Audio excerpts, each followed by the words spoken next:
বন্ধুরা ছুটছেন তো ছুটছেন অজানার পথে, সাথে হেলমেট আছে নিজের এবং যাত্রীর। হয়তো ক্লান্ত বা ভালো লাগছে না, হেলমেটটা হাতে নিছেন। হঠাৎ সামনেই মুহূর্তের মধ্যে, সেকেন্ডের মধ্যে সিগন্যাল পুলিশ।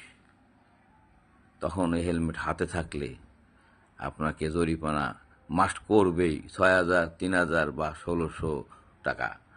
এর থেকে কোনো নিস্তার নেই। তাই বন্ধুরা সতর্ক থাকেন, যতক্ষণ ড্রাইভ করবেন গাড়ি সবসময় মাথায় হেলমেটটা পরিহিত অবস্থায় থাকবেন। কিন্তু এদেশে আইন, এরপর শ্রদ্ধাশীল, আইন কঠিন, কিন্তু মানবতার ঘাটতি আছে।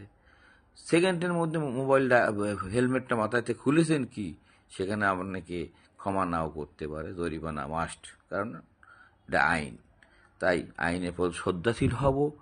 আর মানবতার বড় ঘাটতি, আপনি দিনে কাজ করলেন না ৫০০ টাকা, ৬,০০০ জরিমানা হতে পারে সর্বোচ্চ এখানে হেলমেটের। তাই বন্ধুরা সতর্ক হন, সচেতন হন, সবাইকে জানিয়ে দিন।